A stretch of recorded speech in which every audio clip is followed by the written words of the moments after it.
Hello, this is Keith, welcoming you to the 2055th edition of the Enfield Talking newspaper, Dateline the 7th of July 2016. The readers this week are Janet, Colin and Keith, with Robin on the controls. Our title music is Country Rock Polka, composed by Pat Prilly, Ferdinand Bouillon, Harry Breur, and is performed by Jean-Jacques Perry, and is used with his kind permission. The local news stories that we will be reading come from our local newspapers, the Enfield Gazette and Advertiser and the Enfield Independent, and are their copyright.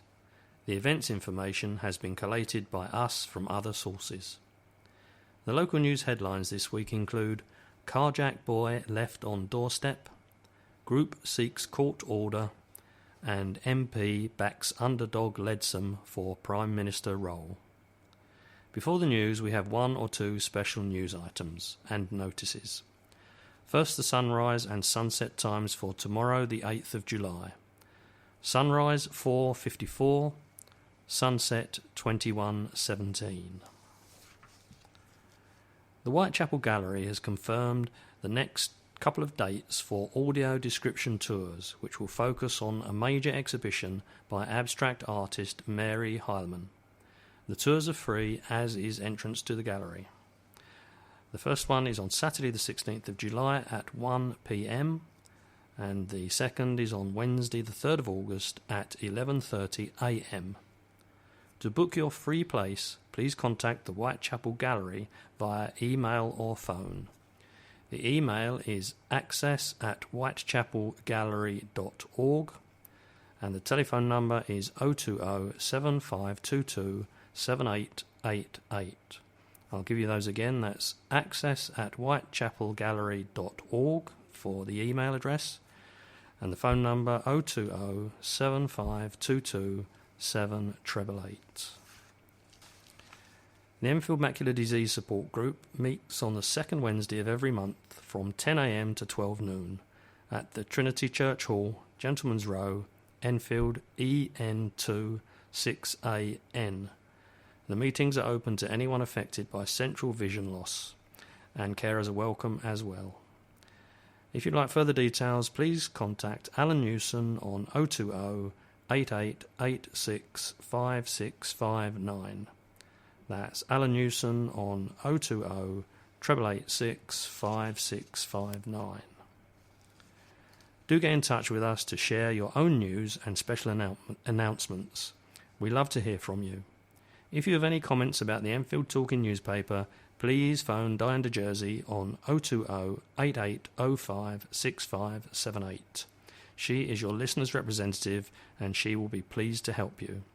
That's Diane de Jersey on 020 8805 6578. Now Janet will read the first item of local news. A carjacker who fled with a young mother's vehicle with her two children inside is still at large. The shocking incident happened at 12:45 p.m. in Kemp Road, Enfield, when the 27-year-old mum left her car momentarily to pop into a newsagent's. She parked her Vauxhall Astra outside the row of shops and cafes close to Kemp Community Hall when a man jumped in and sped off. The woman's baby boy, who is 11 months old, and her 12-year-old daughter, both now reunited with their mother, were inside the car at the time. The girl managed to get out of the car as it sped off, but the baby was left trapped inside. Mother of three, Sultan Salman, who has worked at Enfield Food and Wine for 10 years, tried to comfort the mother, who was inconsolable, she said. It was awful, terrible. It's every parent's worst nightmare. She was parked just outside here, and then someone got in and drove off. I didn't see that, but I saw a girl jump out of the car as it was moving. She cut her arm quite badly when she jumped. The girl and the mother were both screaming, and the woman was hysterical, screaming, "My baby, my baby." I still feel sick when I think of it. I can't forget that poor woman screaming. It's awful. It has really scared people around here. The police are hunting the carjacker. We're back at the scene, appealing for witnesses. After an agonising wait, the baby was found unharmed a short while later, abandoned on the doorstep of a house in Guinevere Gardens, Cheshunt, more than 2 miles away, and the vehicle was found dumped in Cooper's Walk, Cheshunt, later that day. A group which has applied for a judicial review against Enfield Council because of Cycle Enfield have said they left us no option. A public meeting about the A105 route, Enfield Town to Palmer's Green, of the £30 million scheme was held by Save Our Green Lanes, which is taking legal action over this particular route. The A105 section was recently consulted upon and much changed by Enfield Council, and a further statutory consultation on the changes is to open soon. The meeting, held in the intimate theatre Green Lanes, was attended by around 200 people and chaired by David Burrows, MP for Enfield Southgate and critic of Cycle Enfield. Costas Georgiou, who has headed up the judicial review process, said of their actions, "They left us no option. They said you will have a choice, then it became definite that it would go through the A105. That option is not good for us. We need support from businesses, landlords and neighbours. We have made a good start, now we have to wait." Save Our Green Lanes say the council have responded to the beginning of the judicial review process and they are waiting to hear from the judge. Group Chairman Robert Taylor said some of the council's plans, including a 24-hour ban on loading and parking in the new lanes, would cause huge problems for residents and businesses. Meanwhile, a pro-cycle Enfield group, Better Streets for Enfield, have received a response to a letter sent to Sadiq Khan asking for his support for the project. Written by Val Shawcross, Deputy Mayor for Transport, it says, "The Mayor wants to make London a byword for cycling. He committed in his manifesto to completing the rollout of current town centre cycling improvement plans, including in Enfield. While the Mayor and I are committed to ensuring that schemes work for all residents, please be assured that the Council has City Hall's full support in completing the full Mini Holland programme. I hope to visit Enfield soon to better understand some of the challenges and opportunities the Council is facing and to speak with campaigners on both sides of the debate." Better Streets for Enfield spokeswoman Claire Rogers said, "We hope that opponents of the scheme, such as Save Our Green Lanes, will be open to a reasonable debate about how the Cycle Enfield investment can benefit everyone, rather than trying to write the scheme off completely, an option that is clearly not on the table either at Enfield Council or at City Hall." Enfield's only Conservative MP backed Andrea Leadsom to be the next party leader. Enfield Southgate MP David Burrows said he believes Ms Leadsom is the best choice because of her commitment to Brexit. He said, "I believe Andrea Leadsom fulfills those conditions and has the character to lead our country through the challenges and opportunities of leaving the EU and helping the disadvantaged in our society."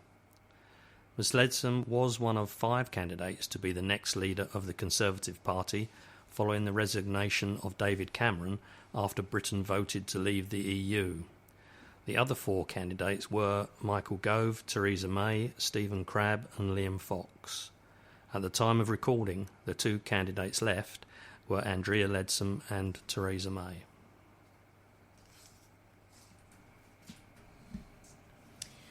One of Jamie Oliver's food stylists, who grew up above her grandparents' restaurant, has had her first cookbook published. As the publication date for Stirring slowly neared, Winchmore Hill resident Georgina Hayden was busy making 15 layers of multicoloured sponge to create a surprise cake for fashion designer Sir Paul Smith's birthday, as he is famed for his love of stripes and has been a key mentor for her boss. The multicoloured concoction will be cut into the shape of a rabbit, another of Sir Paul's favourite things. Georgiana, 34, developed her love of food at an early age, living above her grandparents' Greek Cypriot restaurant in Tufnell Park, North London. In her teens, Georgiana had a food stall selling breads, cakes and salad platters at the farmers' market in Alderman's Hill, Palmer's Green. She then studied for a fine art degree at university. During a work experience stint at Delicious magazine, she realised that she could build a career styling food. After college, she started to work at the magazine and met Jamie Oliver's stylists. She was recruited to the team after making a birthday cake at short notice and has been there for the past 10 years. I've been involved in all his food campaigns. It's a really close-knit team, she said. She has also worked on styling food for the photos in many of Oliver's cookbooks. Despite stylists in the past using tricks to make food look good, such as mashed potato for ice cream, Georgiana said, "We never cheat. Jamie has to be able to eat it. I have special tools such as tweezers and paintbrushes to make things look okay." Georgiana has drawn on her travels and experience cooking with her grandmother at her kitchen in 4 Street, Edmonton, for her own book. "I've picked up experience working with Jamie and my family," she added. "I want to make books that really work." Supporters of plans for a new M25 access road say things are moving in the right direction after a meeting with the Transport Secretary. A meeting was held on June the 27th with Enfield North MP Joan Ryan, Ballsmore Lane residents, representatives from 3 councils and the Secretary of State Patrick McLaughlin.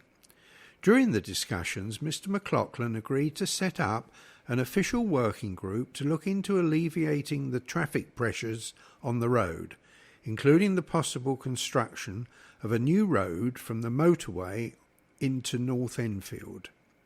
Emma De Silva, who lives on Ballsmore Lane, said the Secretary had accepted their concerns had to be addressed, given the high volume of traffic in the area and the effect on their lives. She said, "He knows how bad it is. In December, one of our neighbours was killed by a lorry crossing the road outside his house. The meeting was quite positive. It is going to take some time, but we do think it is moving in the right direction. It would be very important in our lives. There is a school and 2 retirement homes on that road. We must take the HGVs off that road and away from where people live. The volume of traffic, you can hear the rumbling anywhere in our house. When the big lorries go by, the lights shake. Some people can't get out of their driveway because of the traffic. It's mad." Enfield Council say they support the access road, despite specific mentions of it recently being removed from a development action plan as part of wider transport plans for the area.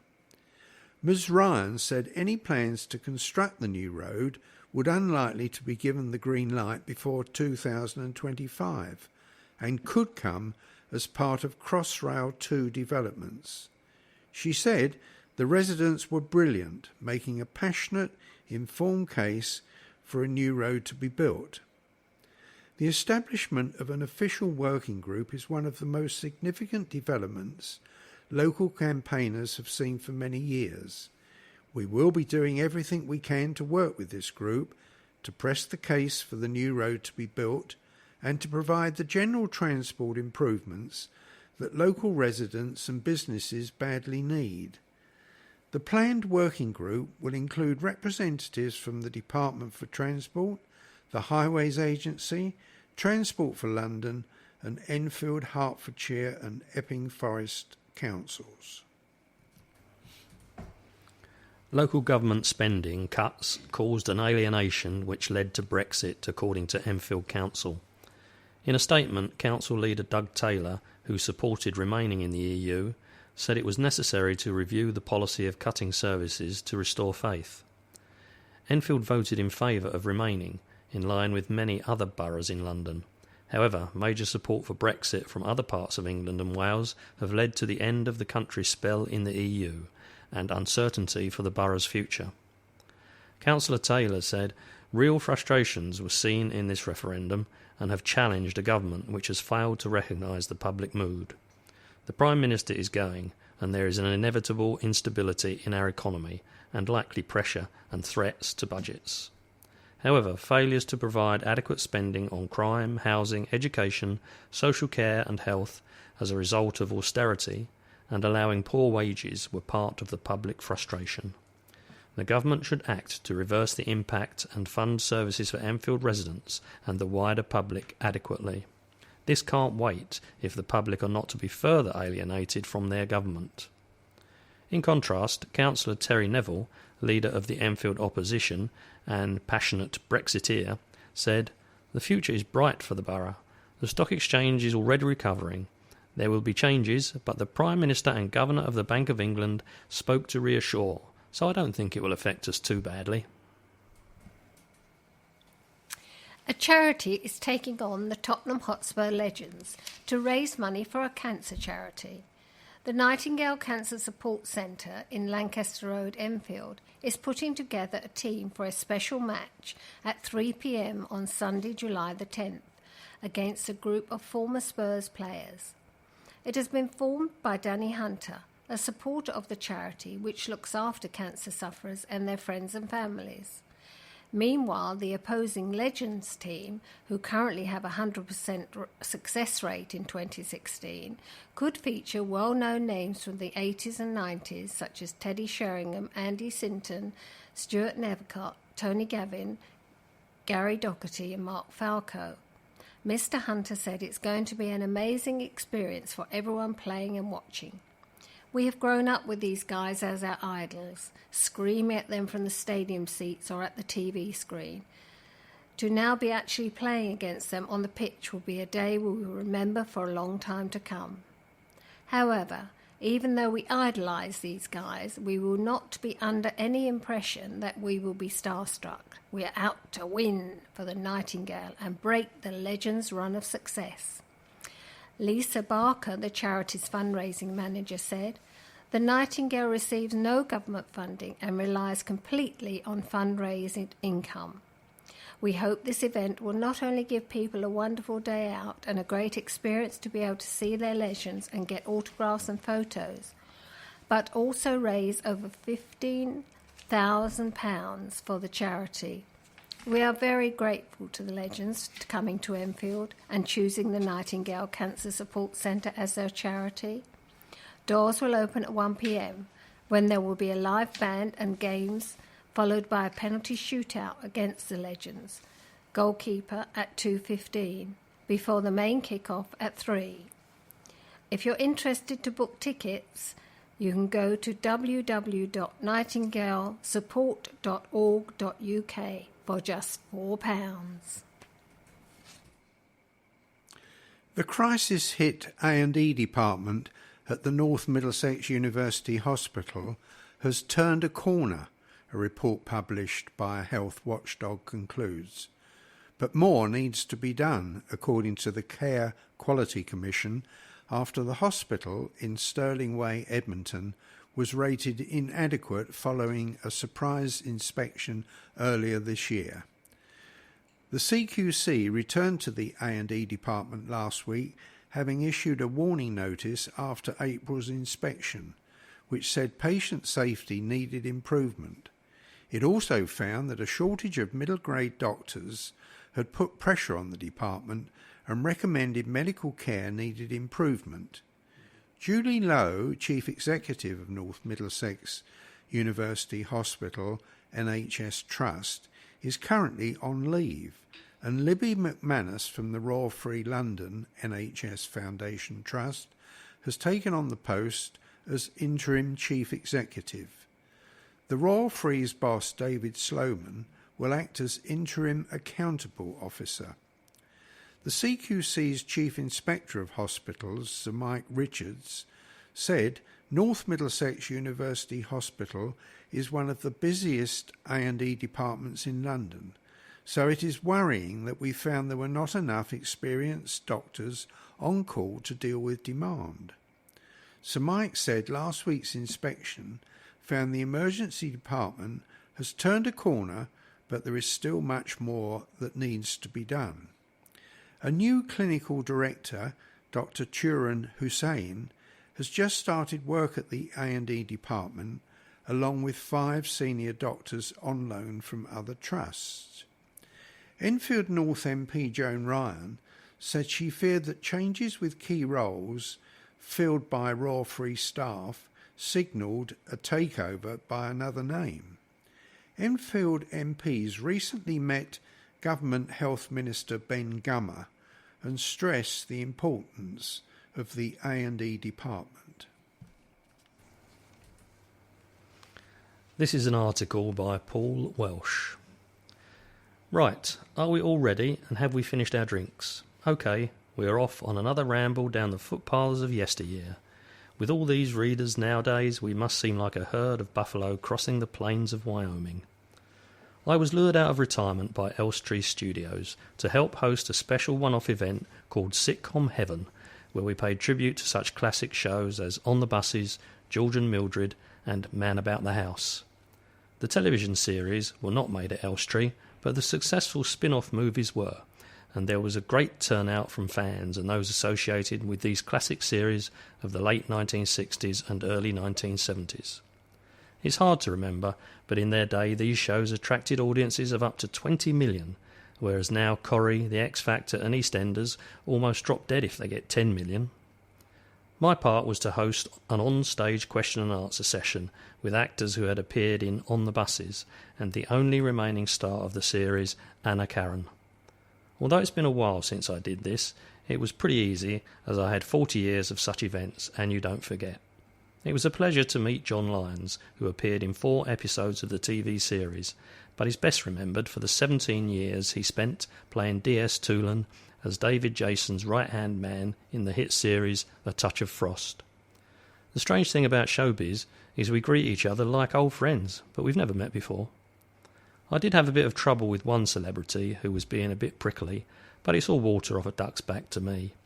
I've dealt with a lively Trevor Howard, a tipsy Bob Mitchum, and my friends Liz Fraser and Sylvia Sims are feisty ladies. I also had dealings with Oliver Reed, who I felt was a tragic figure.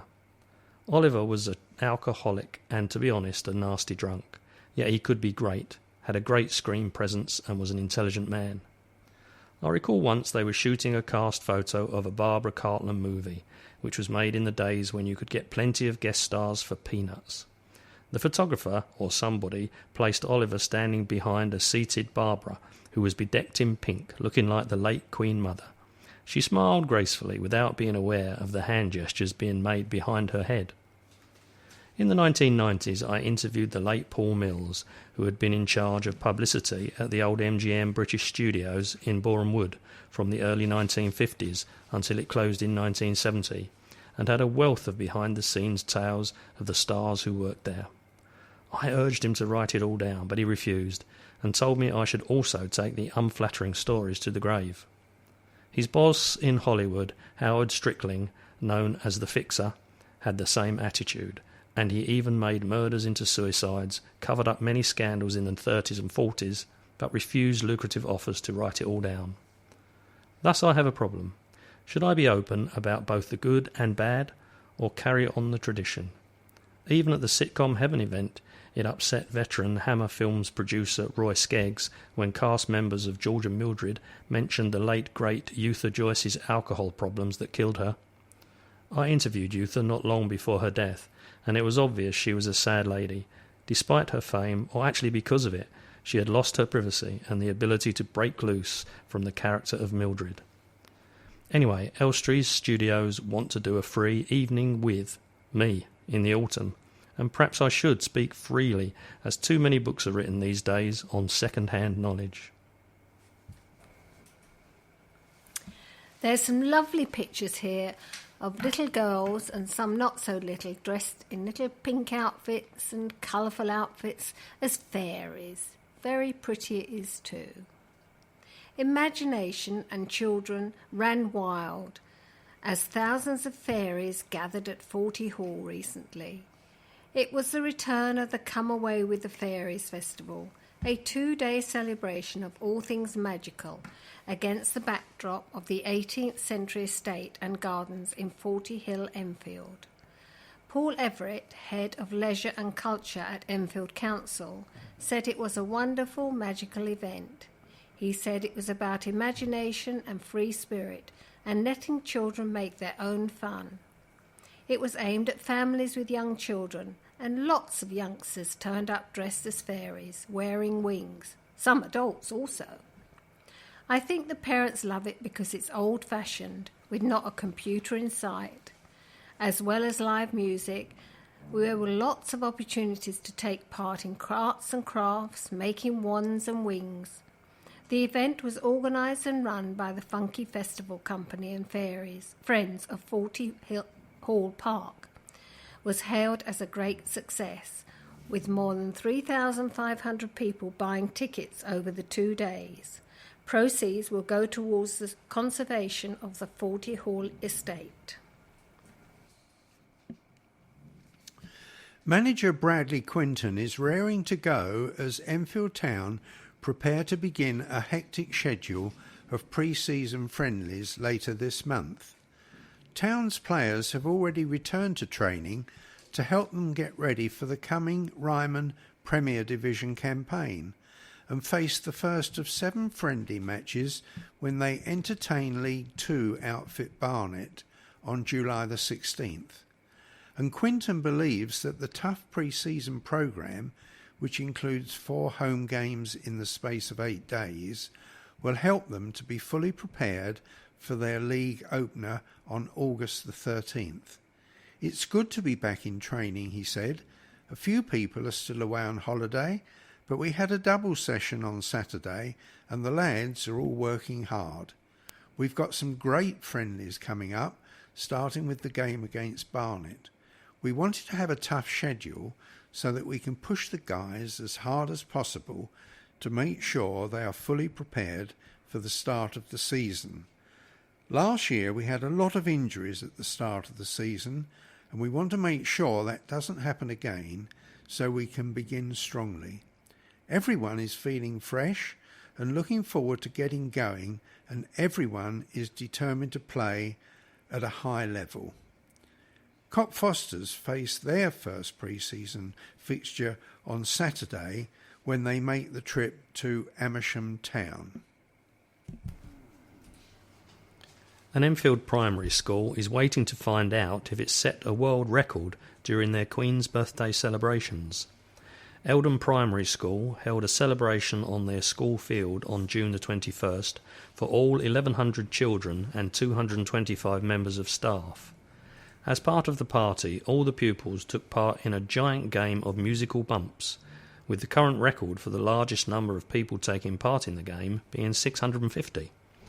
They have now sent off a video and pictures from the day to the Guinness World Records and are hopeful they have made a little bit of history. School Administrative Officer Elena Robinson said, "Our associate head teacher Samantha came up with the idea of musical bumps. Then someone said, I wonder what the record is. We can look it up, and we realised we can smash that. We've sent over the video and pictures, and now we are just waiting for confirmation. We're so excited." A lot of people dismissed it as we had so many children, but it was so well organised. It was an amazing day for the children and staff, and it was lovely seeing the children so happy. Musical Bumps was not the only entertainment on offer for the children. Head teacher Julie Messer paraded the school field dressed as the Queen, and took to the top deck of a London bus to wave to all the children as they arrived. Another teacher, Sinead Thompson, performed a stilt-walking and fire-breathing act, and the choir sang the national anthem. There was also a raffle, and Ms Robinson said the money raised had paid for a brand new sound system for the school. More than 800 people attended the first of a series of free concerts saved from cancellation. Hillyfields Park hosted the first Music on the Bandstand event of 2016, with music from the Concord Swing Band and George P., a teacher at St Michael's School, in the interval. The Park Friends have held free concerts each summer since 2001, with cash from Enfield Council's Residents' Priority Fund. However, due to the squeeze from government, the council cut the funding and began charging for use of the bandstand for the first time, putting the concerts in jeopardy. But the Friends won a lottery grant and money from James Hayward Estate Agents and Metaswitch Communications. The next free event is on Sunday, July the 24th at 3 p.m, with Cuban salsa and samba drumming from Son Yamba. One motorist has racked up £650 in fines for getting caught at the yellow box junction where scores of drivers have complained they have been treated unjustly by the council. Motorists are not supposed to enter the hatched area at box junctions unless access is clear, but many drivers say it is impossible not to get stuck at the box junction in Carter Hatch Lane, Enfield, when driving from their side road. Since new cameras were installed, many motorists have fallen foul of them, with one captured stuck in the box on 10 occasions and being issued with 10 £65 fines, it has been revealed. The driver appealed against each of them. 4 were waived by the council, but the others were upheld, and the motorist has a £390 bill to pay. 21 motorists received 5 tickets or more between April, when the camera was introduced, and the beginning of June. 10 cars received 5 tickets, with 5 motorists getting 6 fines through the post. A further 3 drivers got 7 fines, and 2 cars notched up 8 fines each. Enfield Council also revealed that 195 cars were issued with 2 tickets each. A spokesman said, "The rules of the Highway Code are very clear. You can only enter a yellow box to turn right, or in this case to cut across Donkey Lane. Otherwise you will be liable for a penalty charge notice."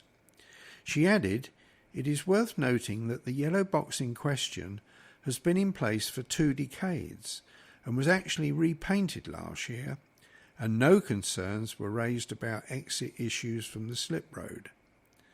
The council is considering more than 200 appeals from motorists caught out by the new cameras and has already cancelled 242 fines.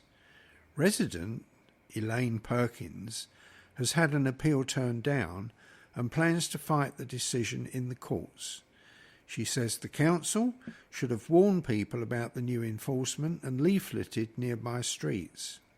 Many of the people with several tickets were local residents who are now driving a long way round to reach their home, she said.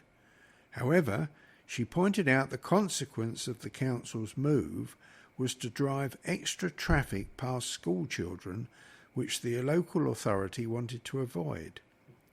Chase Ward councillor Nick Dines said the Carter Hatch Junction Road layout is far from perfect and many residents are getting trapped.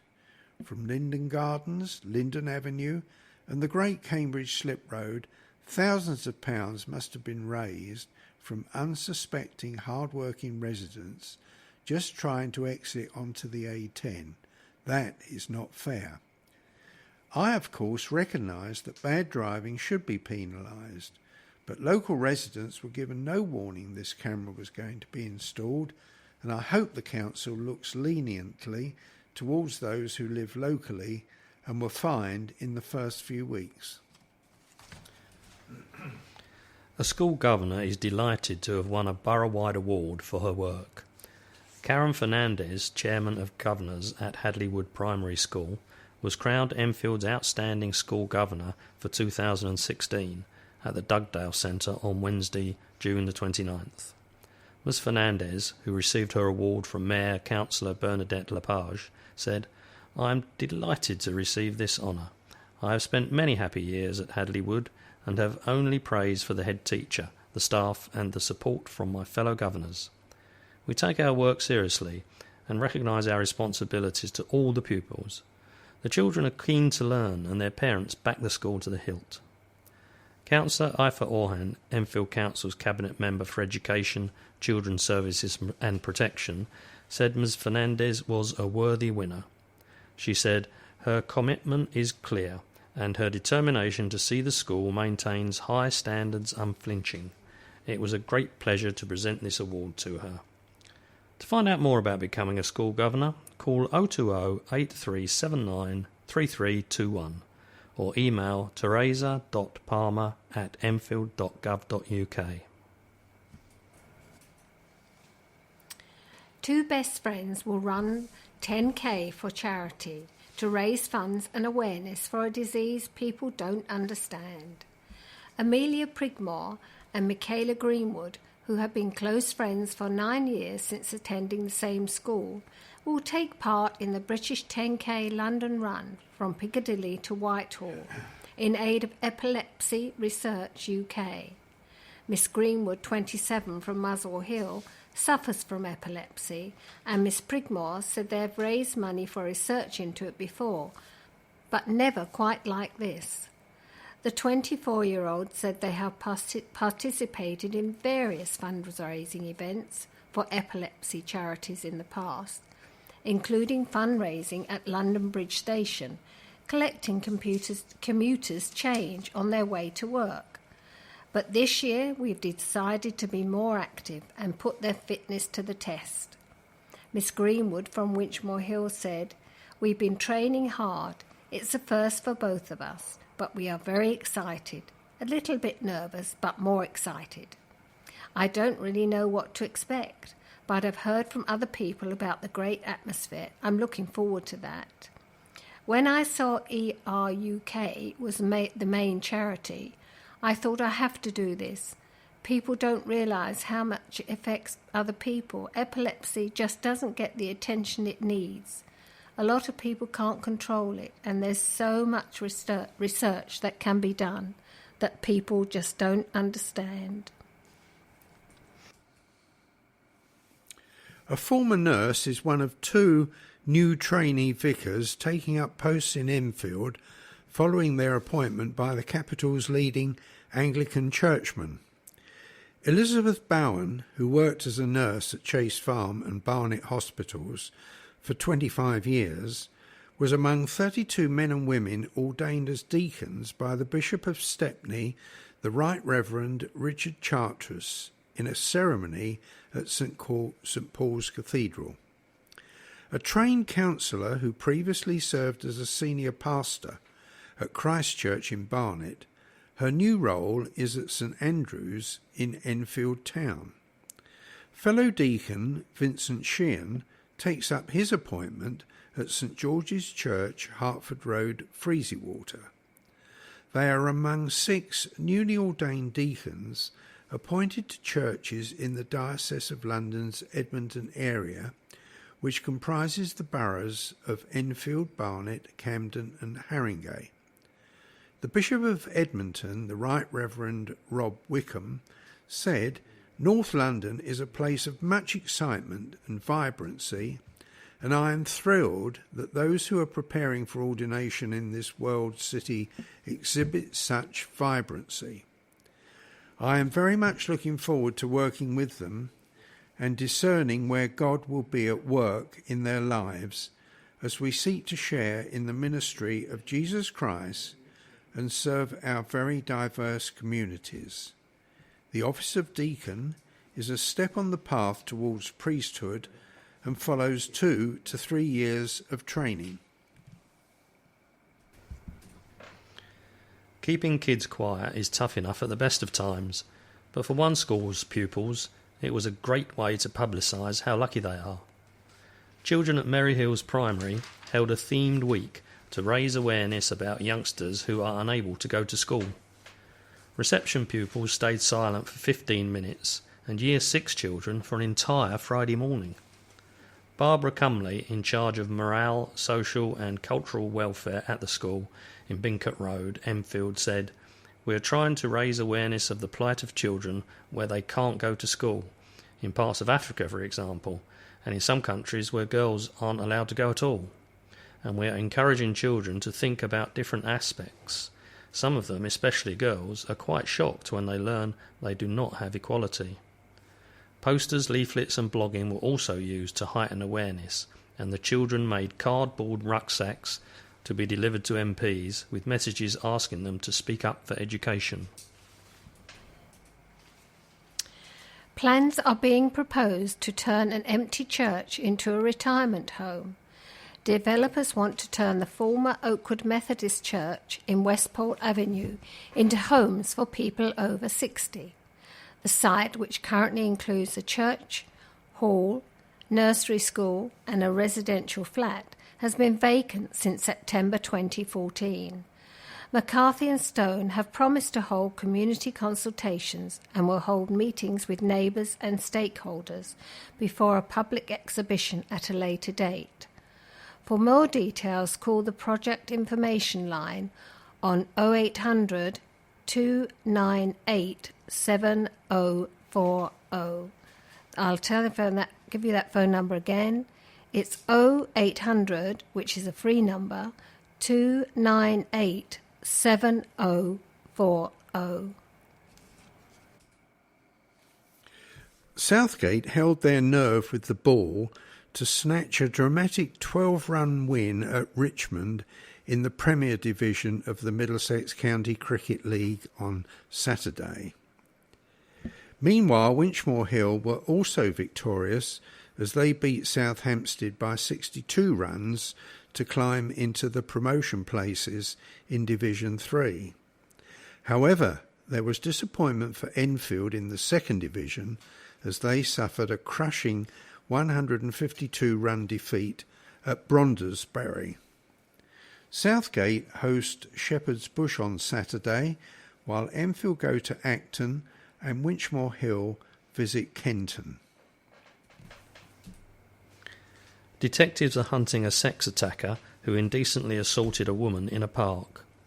They are appealing for witnesses to the incident, which happened in Arnos Park at 7:30 p.m. on Tuesday, June the 14th. The woman was attacked on a bridge over Pims Brook, which runs through the park, close to its Arnos Road entrance.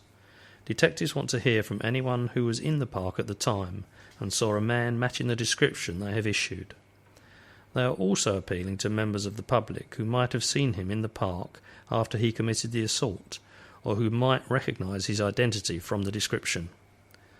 He is described as black, about 6'3" tall, and in his late 40s or early 50s, with black braided hair. He was wearing dark sunglasses, a baggy light grey or green t-shirt, and beige/green trousers. Anyone who has information should contact officers at Edmonton Police Station on 101, quoting reference 5213-156/16. I'll give you that reference again. It's 5213-156/16. If you'd prefer to remain anonymous, call Crime Stoppers on 0800 555 111. Residents are calling for planners to reject a scheme to demolish a Victorian house. A new application has been submitted to knock down the house in Wellington Road, Bush Hill Park, and replace it with 8 flats. Last year, an application to demolish the building was rejected by Enfield Council. However, resident Gillian Porter said, "I was rather it was retained, or they kept the facade and built within it. The property is just outside the Bush Hill Park Conservation Area, and Mrs. Porter said she was worried that the area was losing some of its character. Stephen Macari, who lives nearby, said, "It's such a heritage asset to lose. The neighbours want to protect it." More than 700 people signed a petition opposing the initial plan last year. Ian Taylor, head of planning for Fusion Residential, which is acting for the applicant, said that it has been assessed by heritage experts.